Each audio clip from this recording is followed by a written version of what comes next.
Selamat malam semua. Kami sangat senang bisa bersama di sini untuk membahas topik yaitu yang kami ambil adalah Pontianak Mart. Dosen pengampu mata kuliah Muhammad Syarif MKom ditujukan untuk memenuhi mata kuliah e-bisnis. Sebelum masuk ke materi, di sini saya akan memperkenalkan rekan tim saya, yaitu yang pertama Maria Melta Morianti dengan NIM 19221023. Kemudian dengan saya sendiri Irene Sabila Putri dengan NIM 19220869. Kemudian ada Bakista Farinitasa dengan NIM 19220993. Kemudian ada Ayu Arisandi dengan NIM 19220824. Kemudian yang terakhir ada Agustina Laurencia dengan NIM 19220540. Nah, di sini kami akan membahas beberapa poin, yaitu yang pertama deskripsi ide bisnis, kemudian analisis pasar target marketing, kemudian model bisnis, yang keempat strategi pemasaran, yang kelima analisis SWOT, yang keenam yaitu adalah kesimpulan. Saya akan menjelaskan deskripsi ide bisnis yang terbagi menjadi 3 poin. Yang pertama yaitu produk kuliner, yang kedua itu produk budaya, yang ketiga itu keunggulan.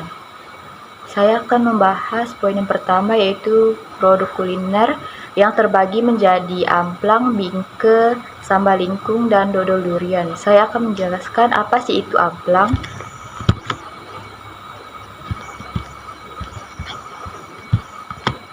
Amplang adalah cemilan khas Indonesia, khususnya berasal dari Kalimantan Timur. Cemilan ini berbentuk kerupuk yang terbuat dari daging ikan, terutama ikan tenggiri atau ikan belinda, yang dicampur dengan bahan-bahan lain seperti tepung tapioka dan bumbu-bumbu rempah. Lalu berikut adalah beberapa ciri khas dari amplang. Yang pertama yaitu amplang dibuat dari daging ikan, umumnya ikan tenggiri, yang memberikan rasa aroma dan rasa khas ikan pada cemilan ini. Selain ikan tenggiri, jenis ikan lain seperti ikan gabus dan belinda juga dapat digunakan. Yang kedua yaitu daging ikan dihaluskan, kemudian dicampur dengan tepung tapioka, telur, bawang putih, dan garam. Adonan ini kemudian dibentuk menjadi bulat atau kotak kecil sebelum digoreng hingga renyah. Yang ketiga yaitu amplang memiliki tekstur yang renyah dan rasa gurih. Yang khas karena perpaduan ikan dan bumbu yang digunakan.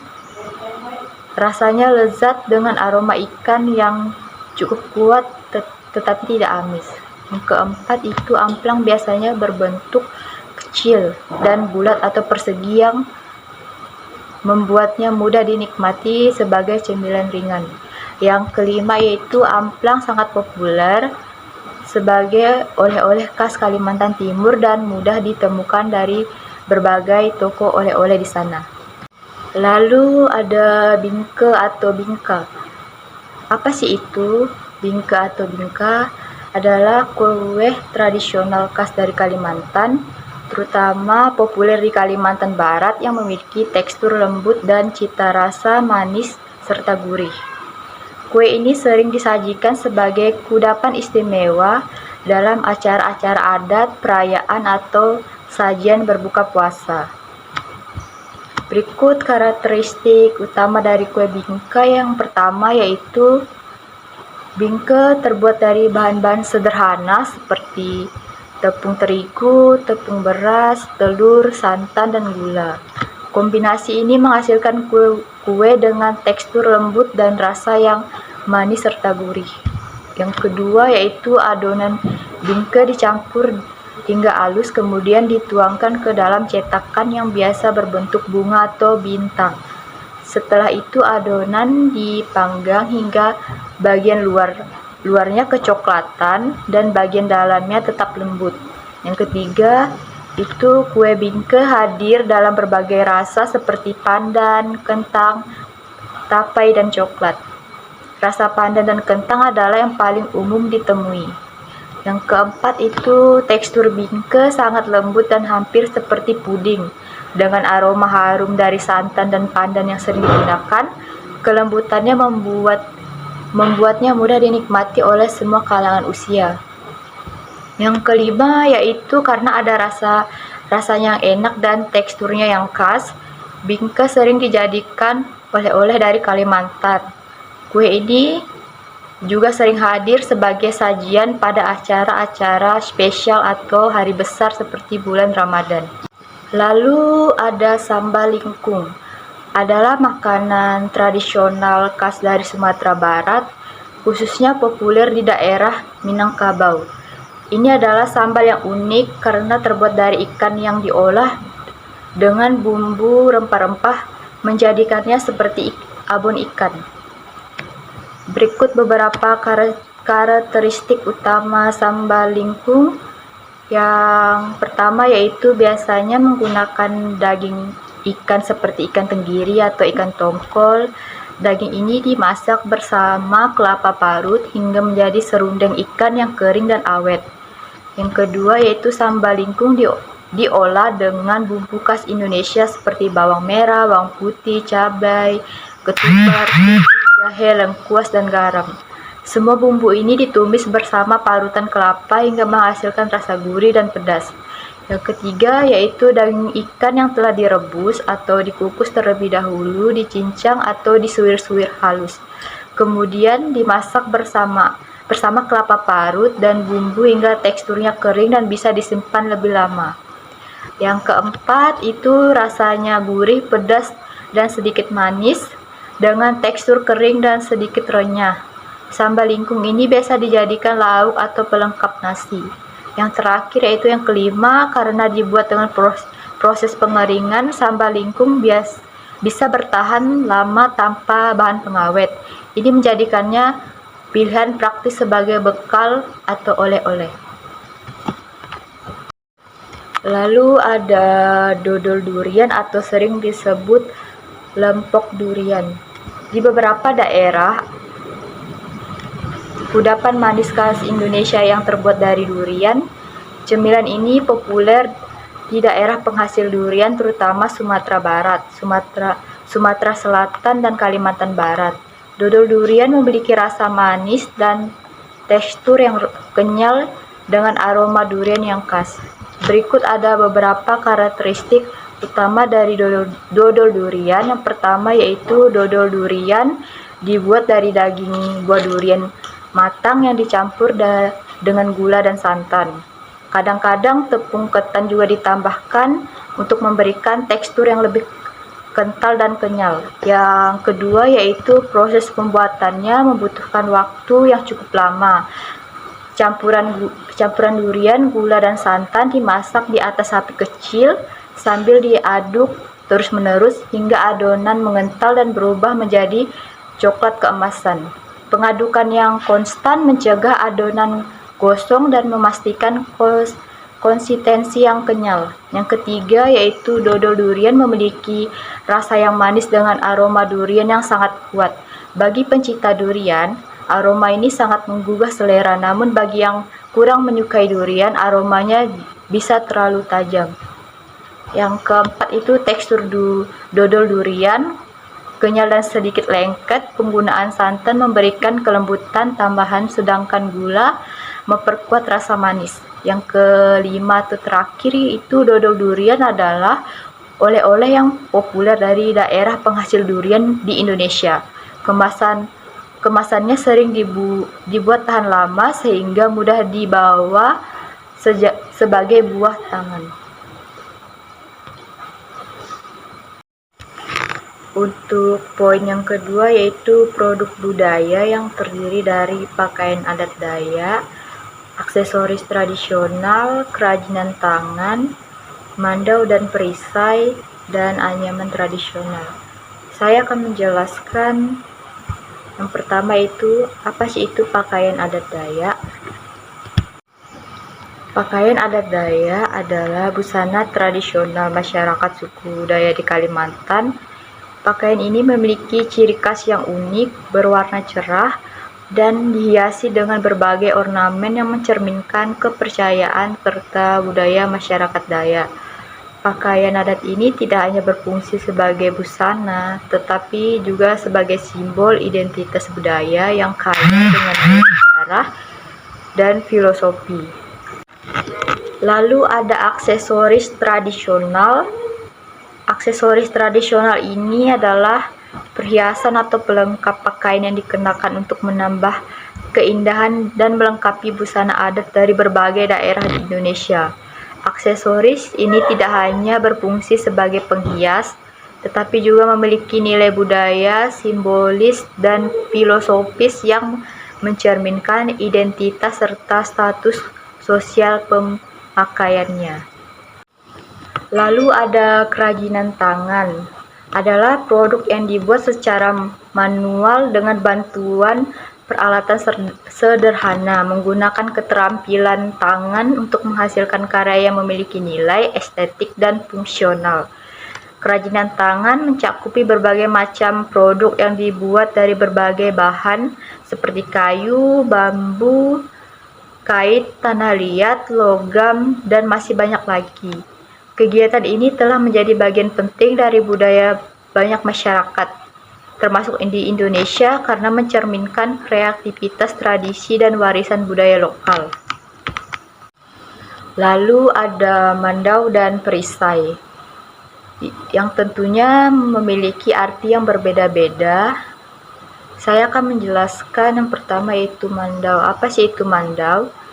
Mandau adalah senjata khas Dayak yang berbentuk parang atau pedang pendek. Mandau memiliki ciri khas pada bilahnya yang dihiasi ukiran atau ornamen tertentu. Lalu perisai. Perisai Dayak yang dikenal sebagai telabang atau keliau adalah alat pelindung yang digunakan bersamaan dengan mandau. Perisai ini digunakan untuk melindungi diri dari serangan musuh. Lalu ada anyaman tradisional. Anyaman tradisional adalah kerajinan yang dibuat dengan teknik menyusun dan menjalin bahan-bahan alami seperti bambu, rotan, daun pandan, daun kelapa, atau serat alam lainnya menjadi pola tertentu hingga membentuk produk fungsional atau dekoratif. Anyaman tradisional telah lama menjadi bagian penting dalam budaya Indonesia dan banyak digunakan dalam kehidupan sehari-hari, terutama di pedesaan.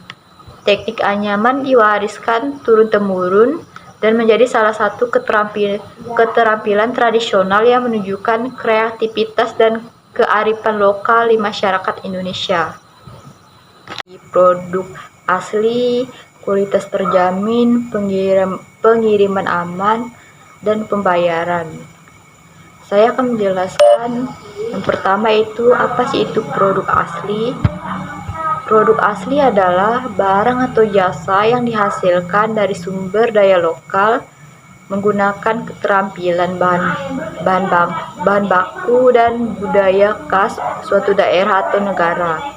Produk ini dibuat dengan memperhatikan nilai, tradisi, dan identitas yang unik sehingga mencerminkan kekayaan budaya serta kearifan lokal. Di Indonesia, produk asli atau produk lokal sering kali dihasilkan oleh masyarakat setempat dan menjadi representasi budaya atau identitas suatu wilayah.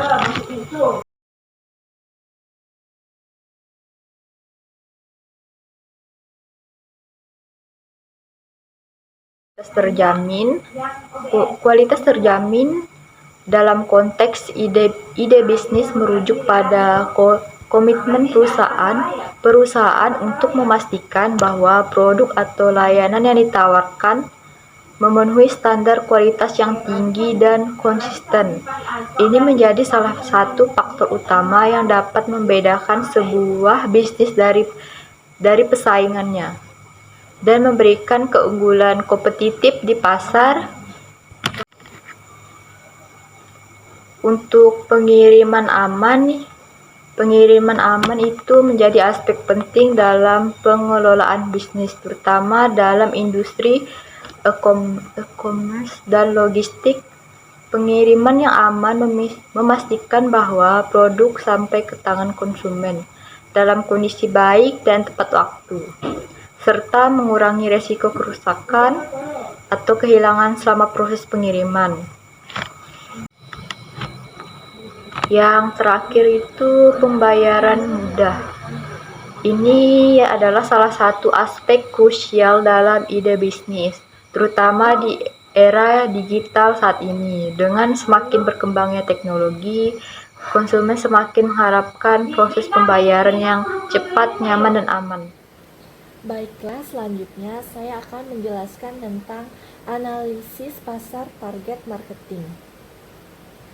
Di sini ada primer, terdapat beberapa.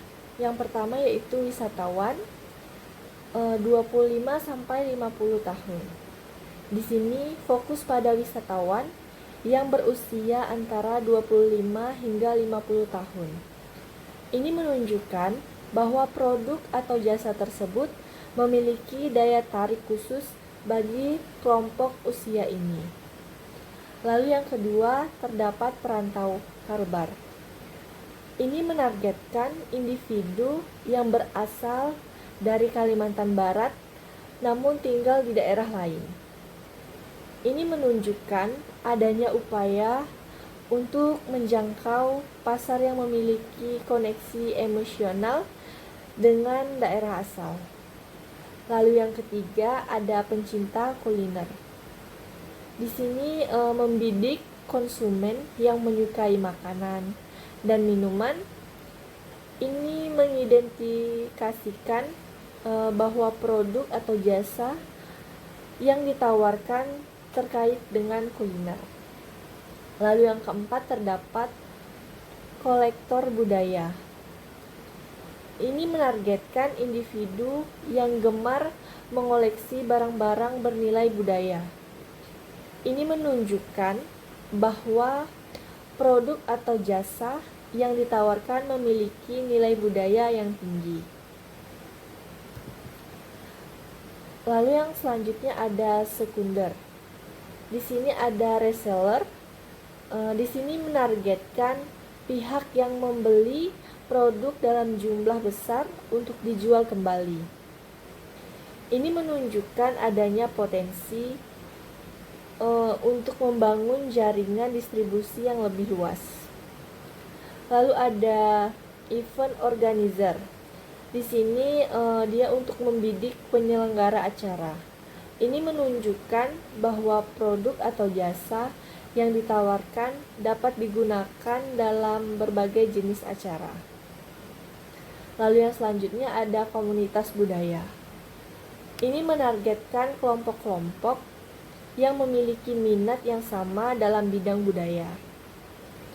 Ini menunjukkan adanya upaya untuk membangun hubungan yang lebih kuat dengan komunitas tertentu. Lalu yang terakhir ada pebisnis atau corporate gift. Ini menargetkan perusahaan yang mencari hadiah untuk diberikan kepada karyawan atau klien. Ini menunjukkan adanya potensi untuk menawarkan produk atau jasa sebagai hadiah perusahaan.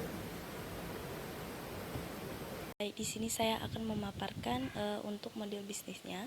Model bisnis terbagi menjadi dua, yaitu pendapatan dan kerjasama. Nah, Pontianak Mart ini memiliki beberapa sumber pendapatan antara lain, yaitu komisi penjualan 10-15%, di mana setiap transaksi penjualan yang terjadi di platform itu akan dikenakan komisi sebesar 10-15%. Nah, untuk pendapatan yang kedua yaitu premium listing, di mana tersedia layanan untuk meningkatkan visibilitas produk dengan membayar biaya tambahan yang memungkinkan produk berada di urutan teratas. Untuk pendapatan yang ketiga yaitu dari iklan, yaitu platform menyediakan ruang iklan bagi mitra atau vendor untuk memperkenalkan produk mereka kepada pengguna. Lalu pendapatan yang terakhir yaitu dari layanan premium, yaitu layanan berbayar lainnya yang dapat meningkatkan pengalaman pengguna atau memaksimalkan potensi penjualan. Lalu untuk kerjasamanya, Pontianak Mart ini bekerja sama dengan beberapa pihak, yaitu yang pertama UMKM lokal, mendukung usaha mikro, kecil dan menengah UMKM lokal untuk meningkatkan pertumbuhan ekonomi daerah. Nah, yang kedua yaitu bekerja sama dengan pengrajin tradisional. Nah, memberikan platform bagi pengrajin tradisional untuk memasarkan produk mereka secara online. Lalu yang ketiga yaitu bekerja sama dengan ekspedisi, menjalin kerjasama dengan perusahaan ekspedisi guna memperlancar proses pengiriman produk kepada pelanggan. Lalu yang terakhir yaitu kerjasama dengan payment gateway, menggunakan layanan payment gateway untuk memastikan transaksi berjalan lancar dan aman. Sekian, terima kasih. Saya kembalikan kepada moderator. Selanjutnya, saya akan membahas tentang strategi pemasaran. Strategi pemasaran ini terdapat 2 poin, yaitu digital marketing dan juga program promosi. Nah, di digital marketing ini terdapat 4 subpoin, yaitu sosial media, content marketing, SEO atau SEM, dan juga email marketing. Nah, di sini saya akan menjelaskan sedikit tentang 4 subpoin ini. Sosial media biasanya adalah sebuah platform yang digunakan untuk berinteraksi, berbagi konten, dan membangun komunitas dengan audiens. Dalam pemasaran, media sosial digunakan untuk membangun brand awareness, melibatkan pelanggan, dan mempromosikan produk atau layanan maupun platform seperti Instagram, Facebook, Twitter, dan juga TikTok. Masih banyak sosial media lainnya.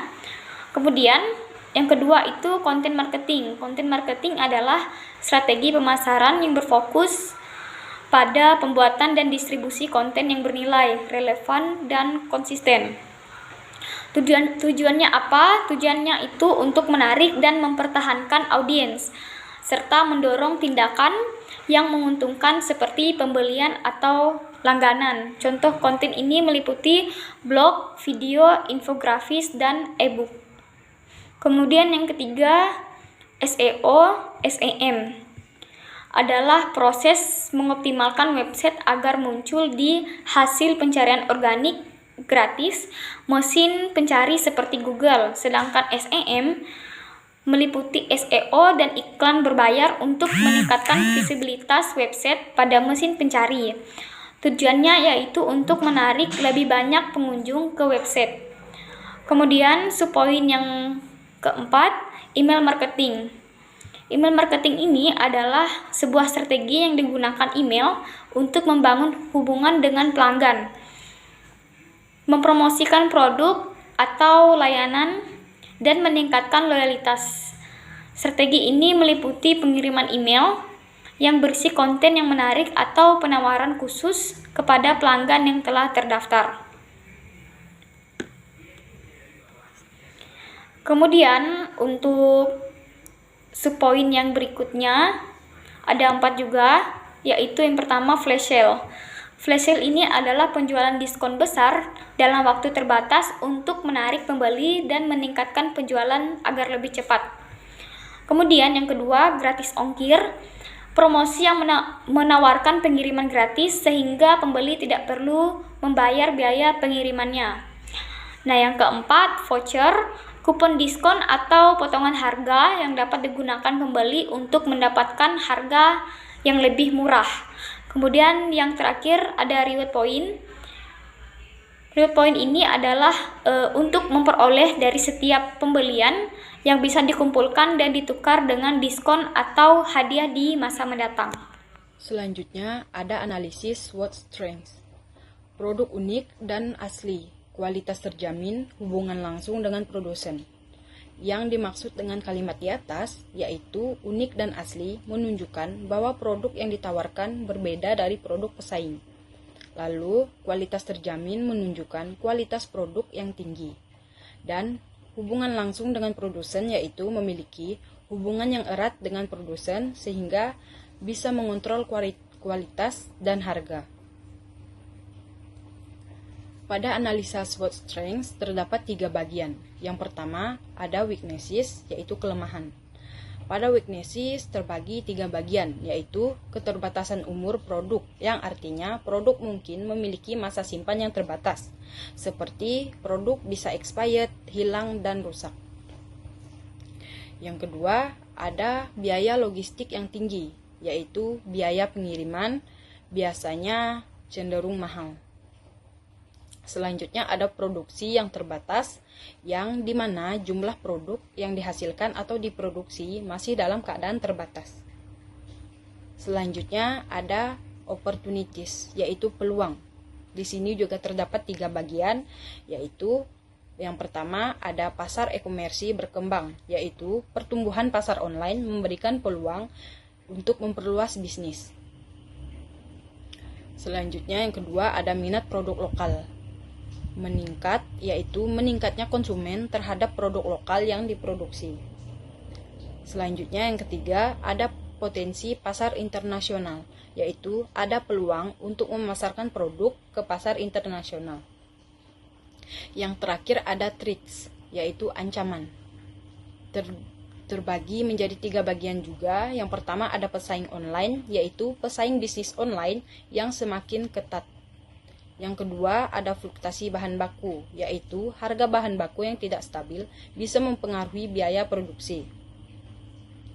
Yang terakhir ada isu pengiriman, yaitu masalah dalam pengiriman bisa mengganggu operasional bisnis. Dan yang terakhir, saya akan menjelaskan tentang kesimpulan. Terdapat 3 poin, yaitu yang pertama strategi kesuksesan, fokus pada kualitas produk, pengembangan sistem logistik, pelayanan pelanggan prima, kolaborasi dengan stakeholder. Kemudian potensi bisnis, marketing yang besar dan berkembang, produk unik dan bernilai budaya, dukungan teknologi e-commerce, permintaan yang stabil.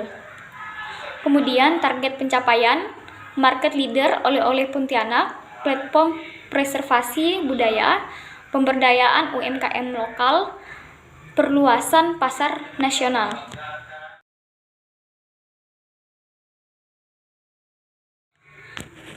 Sekian tugas video dari kelompok kami, kurang lebihnya kami mohon maaf, kami ucapkan terima kasih.